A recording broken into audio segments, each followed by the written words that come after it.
There are a number of obstacles to EV adoption and to the quality of EVs generally. Today we're talking Polestar, we're talking Lucid, and we're talking the entire nation of Italy. I'm Brian. Welcome to Futurazza.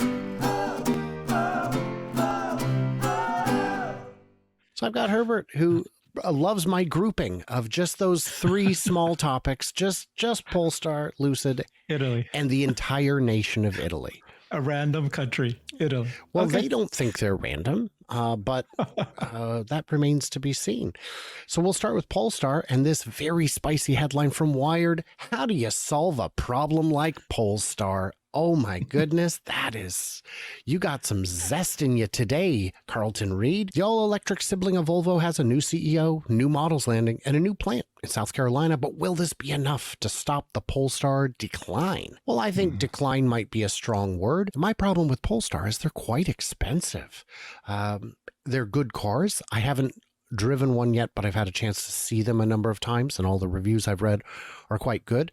I was going to be doing a review of one a couple of weeks back, but I didn't hear back from the gentleman in time, and so it kind of didn't happen. But earlier this year, Volvo decreased its stake in Polestar to 18%, did not realize, and cut funding. So that is difficult. That is tricky. So yeah, according to Andy, the former COO of Nissan, the Sisyphean task of making Polestar profitable sooner rather than later can't be done by cost cutting alone. And I believe that cost cutting alone is tricky. And it's interesting to me that this notion that Chinese companies are going to just flood the market with cheap cars and steal all our sales, it just doesn't seem to materialize. So Polestar secured a three-year billion-dollar loan from a banking syndicate, maybe choose a better phrase than that, led by BNP Paribas, and raised another $300 million in a one-year revolving term loan facility. So I don't know, man. It's expensive. It's expensive. Any thoughts on Polestar? Yeah, so, Polestar's in my mall here in Seattle. You can see a number of malls. You can see a number of Polestar sales outlets. They look great. The car looks great. It made me turn my head. It made me go, okay, who are these? They look like they're making a push in electric vehicles.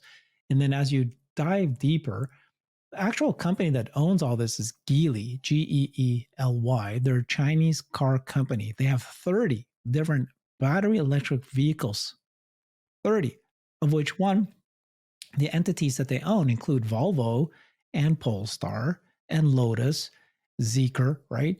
Which is Zeekr is the one that's competing in China directly against Tesla Model S at that price point. They just seem to be selling as many. It's like throwing darts against the wall to see what hits. Unfortunately, they're all underperforming products. So it's like if all 30 are not doing well, what do you do? How do you make this happen? I really wanted Polestar to succeed because, again, they look at the great looking car. They have a presence in the United States already. It's a lot harder than you think. It's really, really hard. They're trying to make a good premium product and still sell it at a profit. And the problem with all these debts is they do come due. And I don't know how you're going to sell it. I do have a video coming up about Polestar on Sunday. I shot with Josh West 24/7. So that'll be exciting. Yeah. Where we also gave a quick overview of their concept sports car. It's beautiful. The sort of thing you wish they'd make.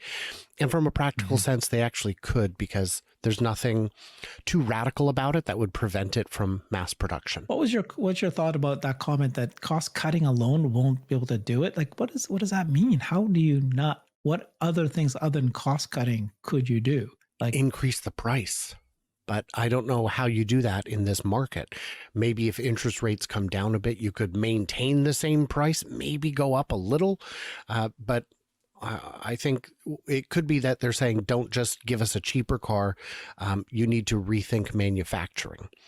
So that could be it. And the South Carolina plant hopefully introduces new efficiencies, but it will also introduce new inefficiencies, because we know that that plant cannot be as close to the suppliers as the plant in China was, because in China, famously, they keep their suppliers very close geographically, and that improves parts times. It improves rework times, all of that. So if we take a look at this next one here, some, I guess, good news. Lucid over-the-air software update adds some driver assist features. So the good news is we are getting more companies using over-the-air updates. That's fantastic. You don't want to have to go in to get your hardware, your software flashed. And this new one comes with upgrades for driver assist and voice commands. Busy highway driving should be less of a chore with new visualizations, one-touch automated lane changing, and upgrades to stop-and-go traffic assist. There are also a few convenience tweaks based on feedback. What are we thinking here? I mean, is it? I mean, this is table stakes. This is what every company needs to do. The way you pointed out was the right thing, which is at least it's over the air. But these kinds of features that he described, doesn't sound like anything that's revolutionary. They're almost like catch up kind of thing. Like, we have cruise control now, right? But at least it's over the air cruise control. Great, right? And it's reasonably clear to me that their autonomous suite can't catch up to some of the more advanced ones like Tesla because of hardware limitations. They didn't put a very expensive dedicated system in it the way Tesla did. And Tesla's been putting, as ridiculously expensive chips in their cars for a long time now. It gets high definition maps. So, I mean, I would call this a mixed blessing. It shows that they're doing something right, but that but unfortunately it also shows how far behind they are and how difficult it is to get some of the other things. Yeah, to be fair, Tesla's own version of voice assistant is not great. It's terrible. You have to press a button to use the voice assistant, open the glove box. It's not great. Change the auto wipers.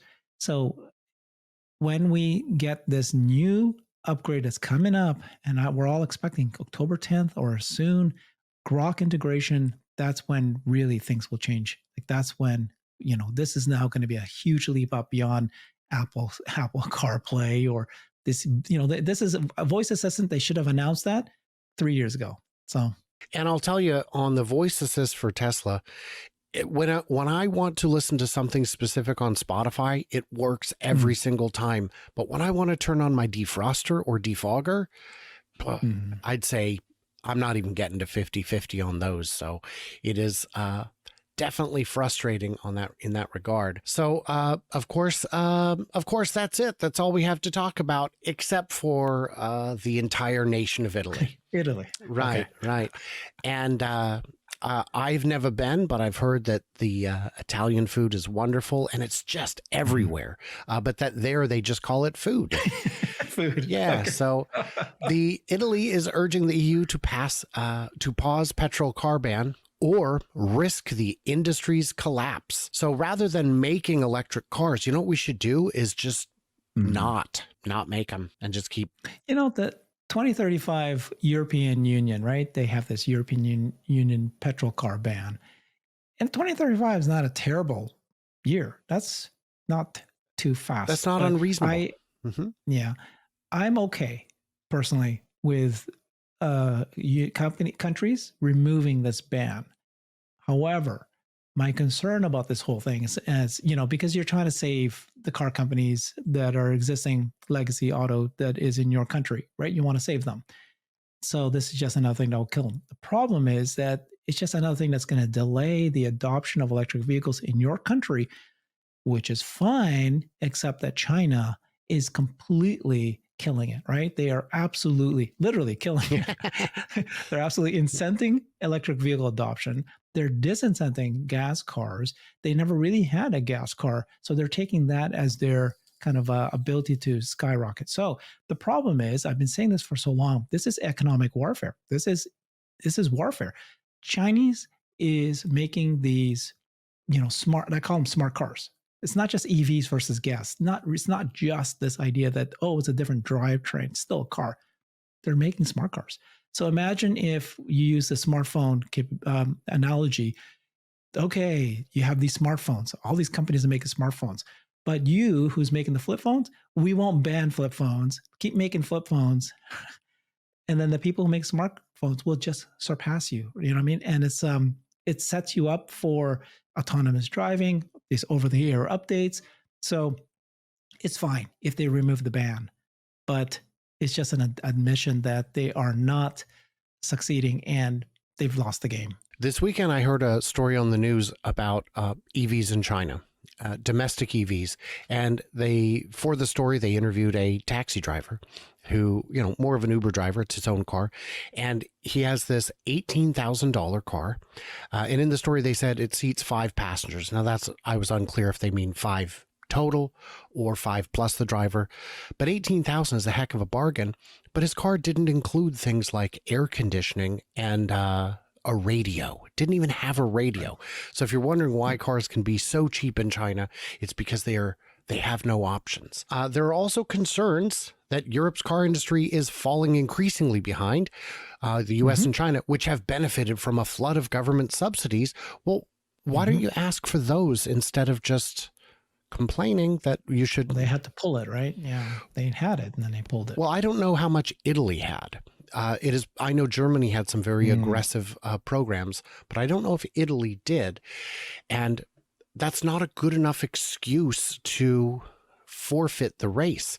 The U.S. and China are not going to stop. And when we say the U.S., we really mean Tesla, because that's who's taking the lead. In an uncertain landscape, which is affecting the German automotive industry, clarity is needed to not let the European industry collapse. I'm less worried about car makers as broadly as Europe. I'm more worried about the ones in Italy because they have a number of manufacturers and all of them are moving very slowly on electrification. Really barely moving at all, unless you count. Well, they can already see the writing on the wall. 2435 is not going to happen. So what? They'll just die. They need to kind of squeak the wheel now. Squeak. Yeah. So I don't know, guys, in the comments, Italy, what do you think? Is Italy a thing? Is it a place? I've never been, so I can't speak to that specific question, but I have it on good authority that it is a real place that really exists and does make cars. Yeah. Last comment I'll make is that, the Italian cars are niche cars anyways. So I think let them continue selling the gas cars. There's going to be a market for those cars, right? And so okay. And I think the Lamborghinis and Ferraris will continue to sell. If there's a penalty that's slapped on top of it, I don't think that's going to impact sales negatively. There'll still be a market for those. And Ferrari is still the most profitable car maker in the world. They maintain 20-30% margins year after year because do you want one or not? And unlike some of the smallest companies that hand build things, Ferraris are built on an assembly line. They do have a real proper assembly line, which increases the quality of the build, I suppose, but they are still very high maintenance and very fickle vehicles, which is, I guess, expected when you buy a car by Dolce & Gabbana. So, guys, what did we miss? What did we misunderstand? Stay, with us, like us, subscribe us, head over to Brighter with Herbert, see what he's up to. He always has fantastic shows with fantastic guests, and everybody else, like, subscribe, do the usual, and stay tuned, stay juicy, and I cannot wait to hear from you clever robots in Italy.